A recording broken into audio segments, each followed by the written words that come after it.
Buenas noches, familia. Qué gusto estar otra vez en un miércoles de crecimiento. Gracias cada uno por conectarse, por tomarse este tiempo para seguir juntos creciendo en el conocimiento de nuestro Dios. Y antes de empezar en esta noche, me gustaría que pudiéramos orar. Señor, te doy muchas gracias por este tiempo, gracias por cada uno de mis hermanos de Amistad Boca, por cada una de las personas que están conectadas. Yo te ruego que en esta noche sea tu palabra hablándonos a cada uno de nosotros y que sea tu Espíritu Santo trayendo convicción a nuestras vidas de aquello que tú nos quieres mostrar, de aquello que tú quieres sacar a la luz, que quieres revelar y también las cosas que quieres trabajar en nosotros y transformar en nosotros. Te ruego que quites toda distracción y que nos permitas enfocarnos en ti. En el nombre de tu Hijo Jesucristo, amén. Bueno, pues en esta noche quiero platicar con ustedes acerca de un gran problema que tiene la humanidad, que se llama orgullo. Y esto no es algo reciente como el COVID y que dices, oh, estamos batallando un chorro con esto. Esto viene desde hace muchos años. Podemos ver en la Biblia desde el Génesis, cuando Adán y Eva dicen, yo quiero saber cuál es el bien y cuál es el mal y no depender de Dios que me lo diga, y entonces comen de esa manzana. Pero ahí no fue donde empezó, ahí fue donde empezó en la tierra, pero viene de mucho antes, cuando Lucifer, que era uno de los principales ángeles del cielo, quiere ser como Dios. Entonces, en este orgullo de querer ser como Dios, bueno, se desata una guerra que lleva hasta el día de hoy. Y bueno, aún después de Adán y Eva podemos ver esta situación generación tras generación. Lo vimos con Caín, con Abel, que presentan sus ofrendas, pero a Dios le agrada la ofrenda de Abel porque es entregada con ese corazón, y entonces Caín siente envidia de su hermano y lo mata.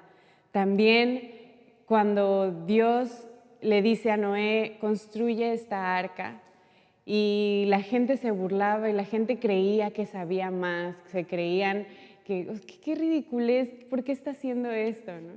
Y cuando vemos que Dios viene con Abraham y Sara y les promete una descendencia que no podrían contar, pero entonces ellos están en espera de este embarazo y dicen, híjole, como que Dios necesita ayuda porque esto no va a funcionar así, entonces vamos a darle una ayuda, y entonces crean todo este caos que sabemos.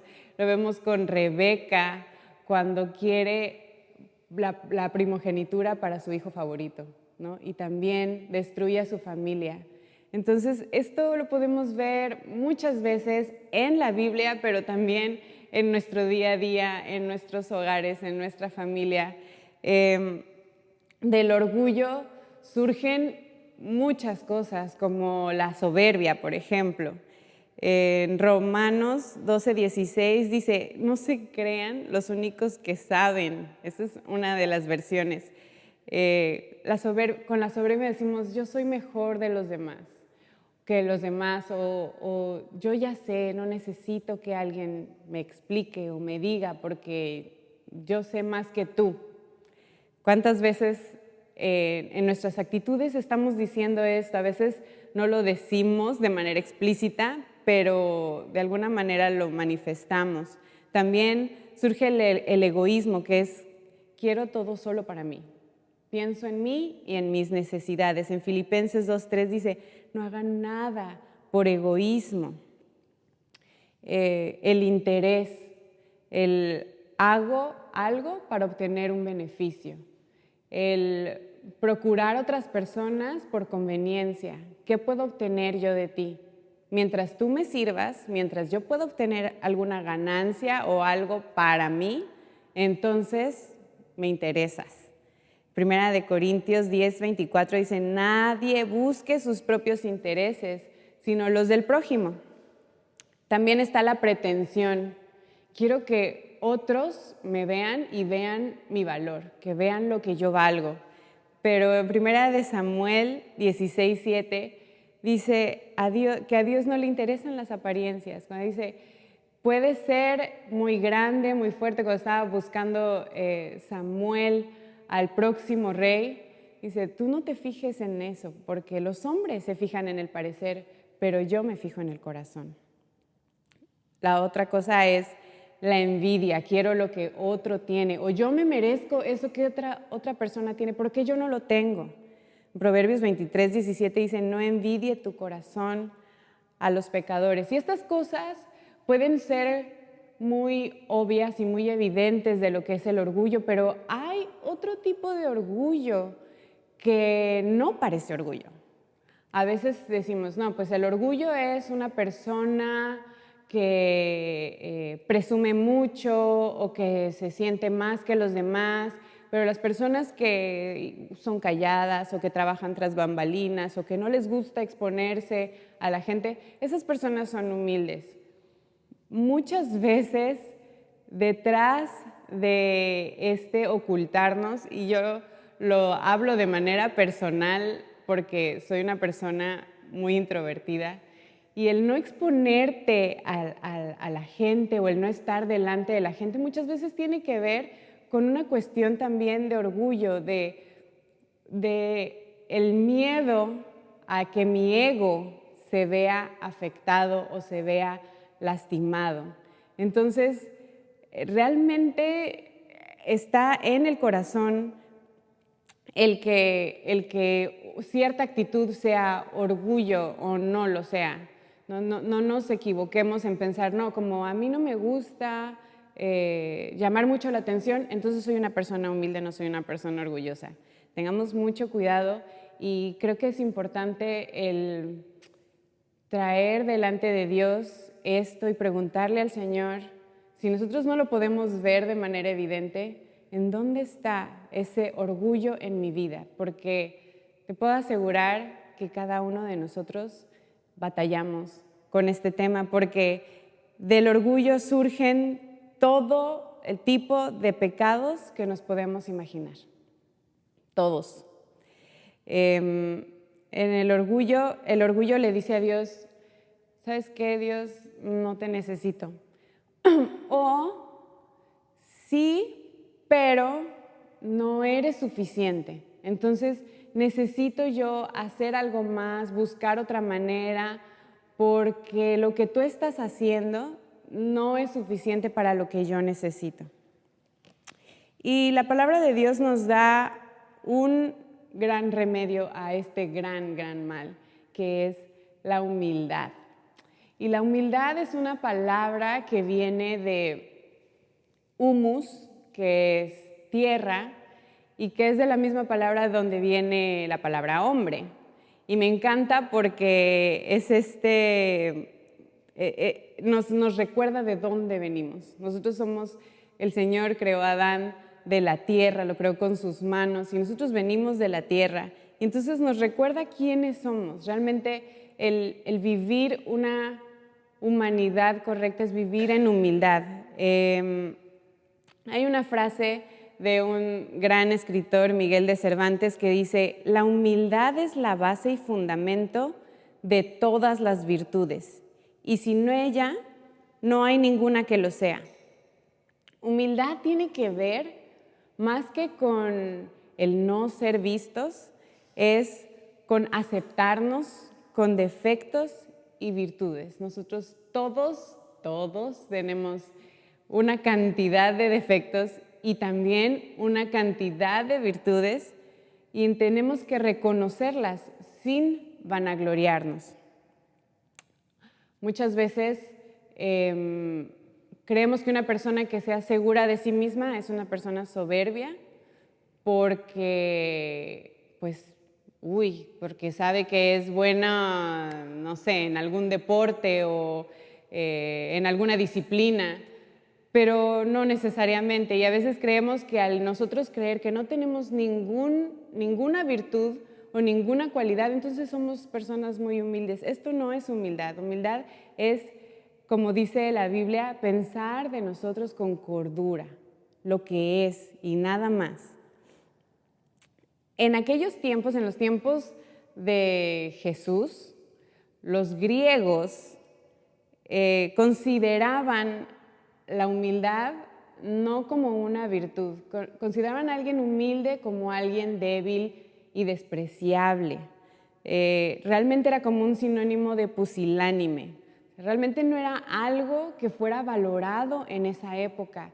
Y es muy curioso, ahora que estaba estudiando acerca de este tema, descubrí que realmente la humildad surge como virtud a raíz del cristianismo. Esto me parece algo revolucionario completamente, en un tiempo en el que realmente se trataba de ser grande y poderoso y lo podemos ver con los romanos, ¿no? Toda la cuestión de poder y magnificencia, todo esto era lo que era reconocido. Por eso cuando viene Cristo y se presenta de manera humilde, vemos cómo desde que llega, ¿no? En un pesebre nace y el pueblo judío estaba tan confundido porque eso no era algo que fuera valorado en aquel entonces. Y Cristo, como siempre, viene a romper con esquemas, a romper con nuestras ideas y conceptos.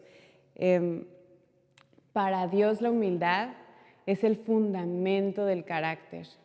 A mí me encanta porque esto conecta con la frase que les leía de Miguel de Cervantes, cómo realmente no hay virtud sin la humildad, como todo el resto de virtudes se viene a menos si la persona no tiene humildad. En el Sermón del Monte, Cristo nos habla acerca de esto, de cómo la humildad es el fundamento del carácter, habla de los pobres en espíritu. Y ser humilde es conocer mi posición delante de Dios. Hablábamos acerca de esto, de humildad, humus, tierra, el hombre, de dónde viene, de la tierra. Y es el que podamos reconocer cada día cuál es nuestra posición delante del Dios Todopoderoso, del Creador del universo. El ubicarnos en que Él está en las alturas y nosotros estamos aquí. Una persona humilde es una persona que no exige lo que merece. Y qué difícil es esto, ¿verdad? Muchas veces estamos luchando con esa injusticia y siempre nos pasa en casa que tenemos un chiquito que todo le parece injusto. Es que es injusto, eso es injusto. ¿Y por qué mi hermana? ¿Y por qué tú sí? ¿Y por qué ustedes se duermen más tarde? ¿Y por qué ustedes pueden comer otras cosas? Y todo le parece injusto. Pero una persona humilde no exige lo que merece, porque esta parte de la injusticia es sentir que yo merezco algo y no lo estoy recibiendo y entonces pongo mi reclamo, ¿no?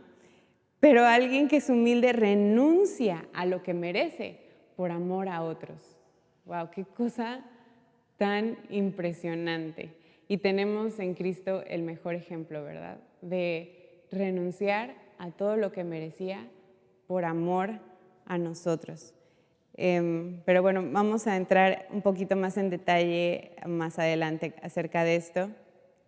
La humildad tiene que venir como resultado de mi razonamiento, de mi relación con Dios y mi relación con los demás. Al yo entender cuál es mi posición delante de Dios y cuál es mi posición con otras personas, entonces puedo vivir una vida verdaderamente humilde, en humildad y poner en práctica. Siempre cuando nosotros entendemos nuestra posición y actuamos de acuerdo a esta posición, entonces estamos actuando de manera humilde. La humildad nos da valor delante de los ojos de Dios. En Santiago 4:6 habla de que Dios se opone a los orgullosos, pero da gracia a los humildes. El Señor está siempre dispuesto a mostrar su misericordia y su favor a quienes son humildes.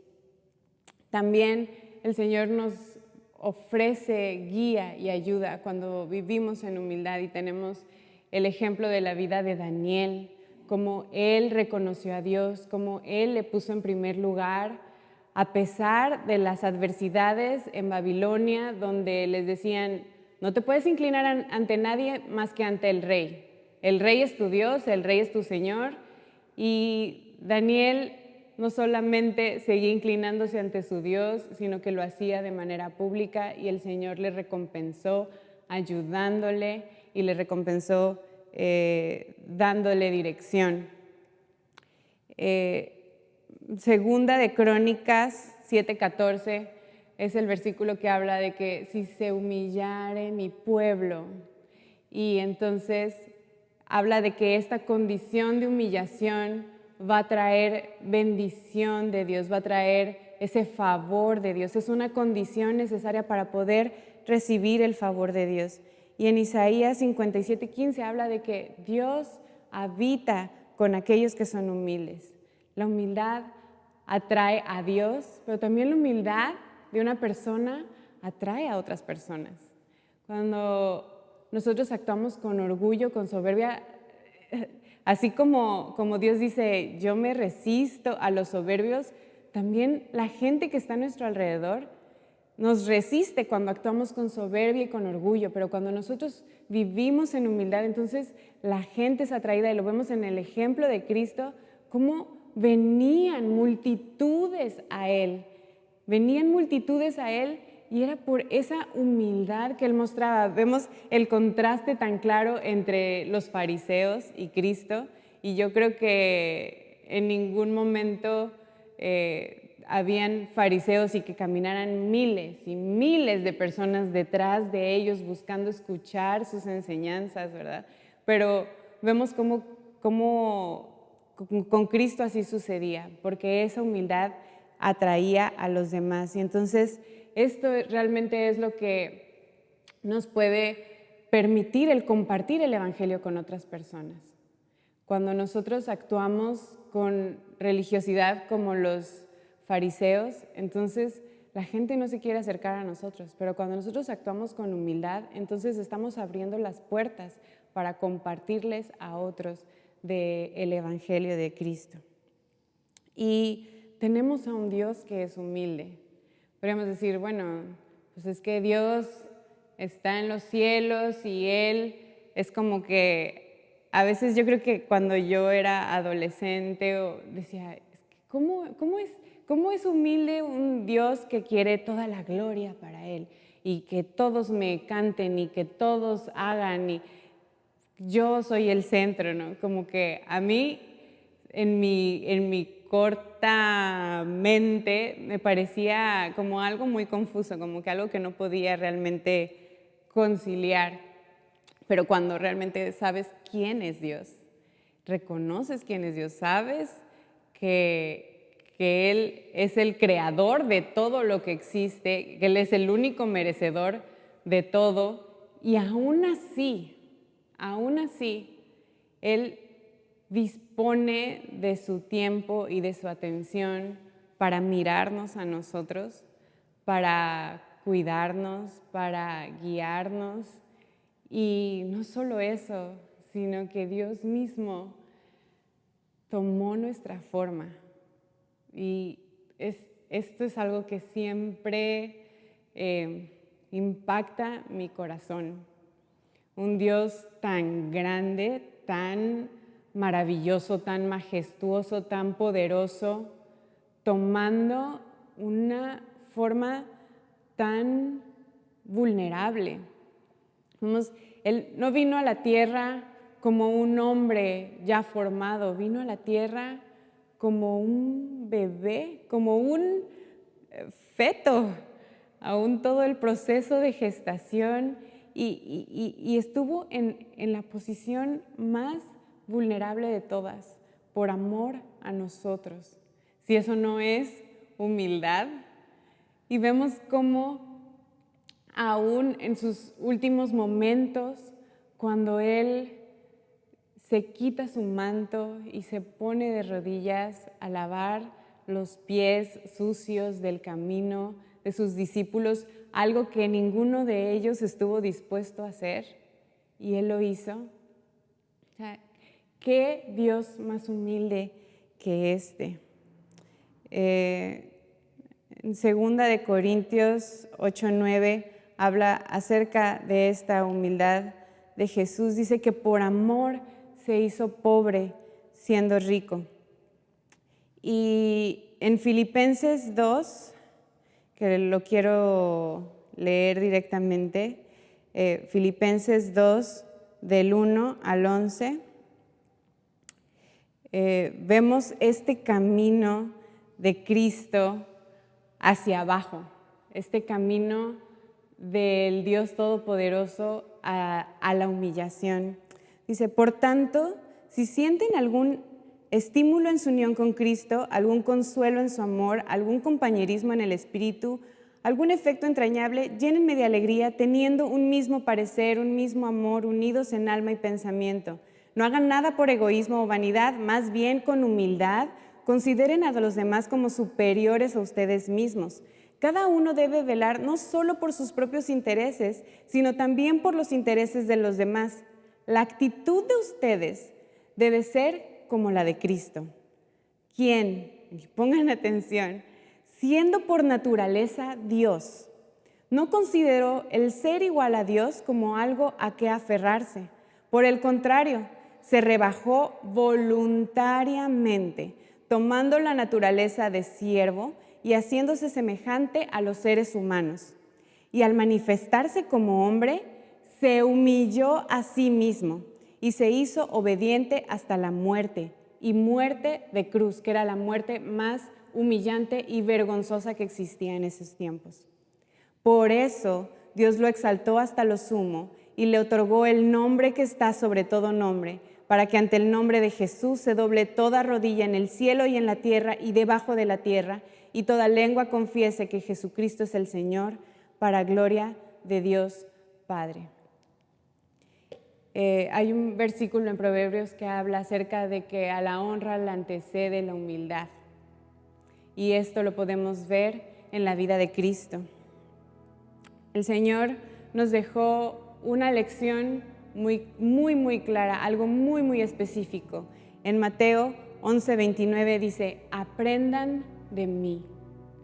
Aprendan de mí, y no dijo, aprendan de mí qué hermoso predico, aprendan mi forma de predicación, o aprendan mi forma de orar, o aprendan cómo sano a otros. Él dijo, aprendan de mí que soy manso y humilde de corazón. Esto fue lo que Cristo quiso que aprendiéramos de su persona. Y volvemos a esto, humildad es reconocer nuestra verdad, reconocer nuestras virtudes y defectos. En Romanos 12:3 dice, no tener más alto concepto de mí del que es. Una humildad honesta, una verdad. Reconocer mis virtudes, porque todos tenemos virtudes. Tú tienes muchas virtudes, y es reconocer estas virtudes no para vanagloriarnos en ellas, sino para ponerlas al servicio de otros. Y reconocer nuestros defectos, que muchas veces eso se nos hace más fácil ubicarlos y reconocerlos, pero reconocerlos no para autoflagelar, no para decirnos, no, es que yo soy pésimo, nunca lo voy a lograr, sino para trabajar en ellos, para permitir a Dios obrar y transformar esos defectos a través de su gracia y para su gloria. El propósito principal de la humildad es hacernos libres del orgullo. no nos damos cuenta muchas veces, pero el mundo es esclavo del orgullo y solamente Cristo puede librarnos de esta raíz de maldad y de pecado. Porque el pecado verdadero es el vivir apartados de Dios. Más que todas las formas prácticas en las que podemos manifestarlo, el estar apartados de Dios ese es el pecado, ese es el verdadero pecado. Y entonces cuando nosotros vivimos en este orgullo no podemos acercarnos a Él porque Él se resiste a los soberbios, a los orgullosos. Pero cuando vivimos en esa humildad con el ejemplo que Cristo nos dio, entonces Él muestra su gracia para con nosotros. Podemos orar. Señor, gracias por tu palabra en esta noche. Gracias porque a través de ella tú nos abres el entendimiento, nos abres la mente, nos muestras como en un espejo aquellas cosas en las que necesitamos trabajar. Primero que nada queremos en esta noche reconocerte como el único Dios y Señor, creador del universo, dueño de todo lo creado, el único digno de toda la gloria, toda la honra y todo el honor. Te ruego, Señor, que nos perdones por vivir en este orgullo constante, Señor, a veces de manera consciente, tal vez de manera inconsciente, porque a veces no reconocemos nuestras virtudes o a veces con nuestras virtudes creemos que somos superiores a los demás, o a veces la vida se nos hace tan injusta porque ¿por qué no tenemos esto o aquello que otras personas han podido tener? ¿Por qué yo no? Perdónanos, Señor, porque cuestionamos tu soberanía, Padre. Perdónanos porque creemos que nosotros somos más sabios que tú muchas veces, aunque no lo decimos. Perdónanos porque creemos que tenemos una mejor manera. Pero en esta noche reconocemos que tú eres el Dios sabio y el Dios bueno y que tú tienes cuidado de nosotros. Y recibimos lo que tú nos permites con esa humildad, Señor, reconociendo que nosotros somos solamente criaturas tuyas. Gracias porque en tu humildad tú has decidido mirarnos y has decidido ayudarnos y levantarnos y darnos identidad y darnos un propósito y dar sentido a nuestras vidas. Yo te ruego, Señor, en esta hora por cada corazón que está batallando con el orgullo, para uno de nuestros corazones, porque es una lucha diaria. Ayúdanos, Señor, a ser cada día más como Cristo Jesús, a servir a los demás, a poner los intereses de otros antes que los nuestros y no estar luchando siempre nada más por nuestros propios intereses. Que podamos ser esas personas que atraen a otros, no hacia nosotros, sino hacia ti, sino hacia Cristo, hacia el mensaje de salvación. Gracias, Señor, porque en tu misericordia tú nos das esta oportunidad.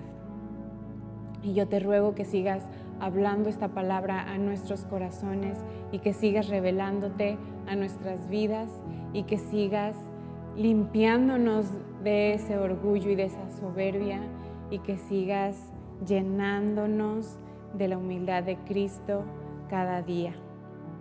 Te damos las gracias y te bendecimos, Señor, en el nombre de tu Hijo Jesucristo. Y por último, solamente quiero leerles Isaías. En Isaías 2:11 dice que solo el Señor será exaltado y que así sea a través de cada una de nuestras vidas.